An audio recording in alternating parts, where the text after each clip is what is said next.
चौंकिएगा नहीं, आज हम आपको बदलते भारत की एक ऐसी तस्वीर दिखाने जा रहे हैं जो शायद आज से पहले आपने कभी नहीं देखी होगी। जी हाँ, सही सुना आपने, ऐसा ही सच हम आपको दिखाने जा रहे हैं। जौनपुर मछली शहर तहसील के अंतर्गत खरैया मऊ बनवासी बस्ती में बदलते भारत की ऐसी तस्वीर देखी जो सपने में भी नहीं सोचा था। अपनी पूरी जिंदगी में मैं भारत की ऐसी तस्वीर देखूंगा जिसे देखकर मानवता भी शर्मसार हो जाए और हमारा सर शर्म से झुक जाए। सही सुना आपने, ऐसी ही तस्वीर जो आपको भी हिलाकर रख देगी। वह बनवासी समाज जो हमारे समाज का एक हिस्सा है। आज के आधुनिक भारत में जहां इंसान चांद और मंगल ग्रह पर बस्तियां बसाने का सपना देख रहा है, जहाज से लेकर सुई, सैटेलाइट से लेकर सुपर कंप्यूटर तक, मिसाइल से लेकर परमाणु बम तक हम बना रहे हैं। अरबों खरबों डॉलर हम लोग हथियार पर खर्च कर रहे हैं। आज हम बात कर रहे हैं हमारे समाज के बनवासी मुसहर जो कि हमारे समाज का हिस्सा हैं।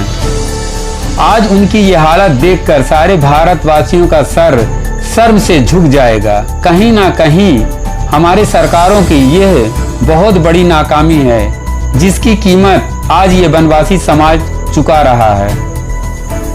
जबकि हमारी सरकारें बड़े बड़े वादा करती हैं और दावे करती हैं मुसहर समाज के लिए, उनके बेहतर जिंदगी, आवास, स्वच्छ पानी, बेहतर शिक्षा, बेहतर जिंदगी देने का दावा करती हैं, लेकिन कहीं ना कहीं यह दावा खोखला साबित हो रहा है। देश की आज़ादी के 70 साल का हम जश्न मना रहे हैं, लेकिन कहीं ना कहीं मुझे ये लगता है ये जश्न हमारे लिए कोई मायने नहीं रखते, जबकि हमारे ही देश में यही इंसान नहीं आदि मानव की जिंदगी जीने पर मजबूर हैं। देश की आज़ादी के 74 सालों में जितनी भी सरकारें आई, सब के सब कहीं ना कहीं बनवासी समाज के लोगों की आर्थिक सामाजिक स्थिति सुधारने में बुरी तरह नाकाम हुई हैं। जबकि मुख्यमंत्री योगी आदित्यनाथ ने बनवासी समाज के लिए जमीन, आवास, शौचालय बनाकर देने के आदेश के बावजूद अधिकारी व कर्मचारी कहीं न कहीं जमीनी स्तर पर बुरी तरह से फेल नजर आ रहे हैं। आज के दौर में भी बनवासी समाज को रहने के लिए छत नहीं, बिछाने के लिए बिस्तर नहीं, ओढ़ने के लिए चद्दर नहीं, ना ऊपर छत और ना नीचे जमीन, ऐसी तस्वीर हम आज आपको दिखाने जा रहे हैं। बारिश के दिनों में कैसे पकाते हैं खाना, आइए देखते हैं। चूल्हे की आग बुझ ना जाए उसके लिए छाते का प्रयोग करते हैं। एक इंसान छाता लेकर बैठता है, दूसरा चूल्हे पर खाना पकाता है। जी हाँ, एक इंसान चूल्हे की आग बुझ ना जाए उसके लिए चूल्हे के पास छाता लेकर बैठता है और दूसरा इंसान चूल्हे पर खाना पकाता है। ऐसी ही तस्वीर हम आज आपको दिखाने जा रहे हैं। इस संबंध में जन 24 न्यूज टाइम अफसर अली, प्रधान संगठन के जिला अध्यक्ष मनोज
आज वनवासियों की जो दशा है, देश को आज़ाद हुए लगभग 74-75 साल हो गया, आज भी उनकी हालत देख के जो है बहुत ज़्यादा दुख होता है कि वो किस दशा में है। ना उनके पास रहने के लिए मकान है, ना खाने के लिए रोटी है।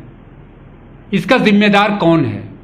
मैं आपको बहुत बहुत धन्यवाद दूंगा, आपके जन 24 न्यूज़ जो आपने प्रदान किया है कि जो वनवासी हैं, जो भूमिहीन हैं, उनकी बात आप समाज में उठा के समाज के सामने एकदम प्रमुखता के साथ आप पेश कर रहे हैं। मैं आपसे सहमत हूं और मैंने भी वो दशा देखा। मुझे बहुत पीड़ा है कि आज 70 साल कहने वाले लोग आज 75 साल के वर्षों के बाद भी यदि हमारे भारत में अगर आदि मानव जैसे जीवन वो व्यतीत कर रहे हैं, पेड़ों के नीचे रह रहे हैं, छत नहीं है उनके पास, और फिर इसके बाद जितने साड़ी और कपड़े होते हैं महिलाएं जो पहनते हैं, अगर उसको अपना छत बना के अगर वो रह रहे हैं, वो बसेरा कर रहे हैं, उनको खाने को नहीं मिल रहा है, हम कैसे देश में रहते हैं? बहुत पीड़ा होती है। और उस दृश्य को देखकर मैंने कभी ऐसा जीवन में दृश्य ऐसा नहीं देखा था। आज वो दृश्य देखकर मेरे आंखों से आंसू छलक जा रहे हैं। मेरे दिल में जो इस तरीके से हो रहा है कि आखिर बड़े बड़े वादा करने वाले जितनी भी सरकारें बनी, मैं एक सरकार को नहीं दोषी बना सकता, मैं तमाम सरकारों को बताता हूं कि ये क्या हो रहा है कि उन्होंने एक पेश करेंगे अपना बजट कि मैंने गरीबों को ऐसा कर दिया, मैंने गरीबों को ये दे दिया, मैंने गरीबों को बहुत सब कुछ दे दिया, और पुख्ता एक कागजों में लपेट के रखेंगे, कहेंगे मैंने इतने आवास दे दिया। क्या इनके ऊपर छत दिख रही है? मैंने आपके वीडियो को भी देखा और मैं नजदीकी जाके भी देखा कि ये बताइए क्या दृश्य चल रहा है। सूबे की सरकार में आज मुख्यमंत्री योगी आदित्यनाथ जी हैं, उन्होंने ये ऐलान किया था कि जितने भी वनवासी हैं उनको तत्कालीन उनका सर्वे करके उनको ये मकान दिया जाए, जो मुख्यमंत्री आवास के नाम से जाना जाता है। आखिर क्यों नहीं मिला? इसमें जिम्मेदार कौन है? जो अधिकारी या कर्मचारी बैठे हैं, क्या उनकी निगाहें वहां तक नहीं पहुंच पा रही हैं? मगर मैं समझ रहा हूं कि आपका ये जो वीडियो जा रहा है, जो आपका ये न्यूज जाएगा, अगर इसको अगर संज्ञान में नहीं लेता है कोई अधिकारी कर्मचारी, तो सरासर ये लगेगा कि सरकार की नीयत को ये साफ से तरीके से गरीब तक नहीं पहुंचाना चाहते हैं। आखिर ये योजनाएं किसके लिए चल रही हैं? सरकार जब बनती है योजनाओं को अपने आप को लॉन्च करती है, आखिर ये गरीब के लिए ही तो योजना बनती है। लगातार ये उस योजनाओं का क्या गरीब लाभ पा रहा है? आज मुख्यमंत्री आवास का लाभ जो है अगर ये पाता ये गरीब, तो आज ये ऐसे शर्मनाक वीडियो हम लोग के सामने नहीं आता। मैं बहुत आहत हूं, मुझे बहुत पीड़ा है। इसको देखकर मैं बहुत ही कष्ट में आया हूं। जो मेरी बातों को निकल रहा है, मैं छलक रहा है। मैं प्रधानमंत्री से भी कहूंगा इस वीडियो को संज्ञान में लेके तत्कालीन इन गरीबों को मकान दिलाया जाए, चाहे वो प्रधानमंत्री आवास के निहित से दिलाया जाए या मुख्यमंत्री आवास के निहित से दिलाया जाए, परंतु इस पे ध्यान रखा जाए और तत्कालीन जनपद जौनपुर के जिला अधिकारी वो भी इसको संज्ञान में लें, सीडीओ लें और डीपीआरओ साहब लें, हमारे मछली शहर के एसडीएम साहब भी इसको संज्ञान में लेके तत्कालीन इसका जो है आवास बनना चाहिए। यदि अगर यह आवास नहीं बनेगा, ऐसे ही तड़पते रहेंगे, तड़प के मर जाएंगे, भूखों मर रहे हैं। मैंने एक बार देखा कि इस वीडियो को क्या किसी के सामने इस तरीके की दृश्य नहीं आती, किसी के आंखों से आंसू नहीं आते, किसी को ऐसा दया दृष्टि नहीं बन पाती। आखिर सरकार में इतना पैसा जब आ रहा है तो ये पैसा कहां जा रहा है, इसको भी जांच का भी विषय होता है। इसके जिम्मेदार कौन है? जब मुख्यमंत्री का से स्पष्ट जो है बयान है कि जितने भी वनवासी समाज के लोग हैं उनको तत्काल घर दिया जाए, तो आज तक इन्हें घर क्यों नहीं मिल पाया? ये प्रशासन की अहम जिम्मेदारी होती है। मैं समझता हूं कि जो सिस्टम है उत्तर प्रदेश की सरकार में शासन और प्रशासन का, ये सिस्टम में रहने वाले लोग ही जिम्मेदार हैं। इसके जिम्मेदार जिला अधिकारी से लेकर सीडीओ से लेकर और डीपीआरओ, बीडीओ, यहां तक कि जो है हमारे एसडीएम साहब भी हैं जिम्मेदार, और यहाँ के लेखपाल कानूनगो भी है, क्योंकि इनको तत्कालीन आदेश आया था कि इनके जो भूमिहीन हैं इनको जमीन आवंटित कराकर तत्काल इनको जो है आवास दें। ये सबसे बड़ी जिम्मेदार अगर है तो सरकारी सिस्टम के जितने भी अधिकारी कर्मचारी हैं वो हैं। और मैं प्रमुखता के साथ कह रहा हूं, यदि अगर ये सर्वे करवा लिए होते जिम्मेदार व्यक्ति, तो आज इनके सर पे छत होता, आज जो नहीं है ना वही आपको दिखा रहे हैं। बहुत दर्द होता है, बहुत दर्द होता है। अब ये दर्द किस तरीके से मैं बयां करूं, मैं बयां नहीं कर पा रहा हूं, मगर मैं आपसे एक चैलेंज जरूर करूंगा और एक बात जरूर बोलूंगा कि यदि अगर 10 दिन के अंदर कोई अधिकारी कर्मचारी इसके अगर संज्ञान नहीं लेते हैं तो 10 दिन के बाद यथा स्थिति जो मेरी रहेगी, मैं इन गरीबों तक पहुंचकर और जरूर उनके सर पे छत देने का काम करूंगा।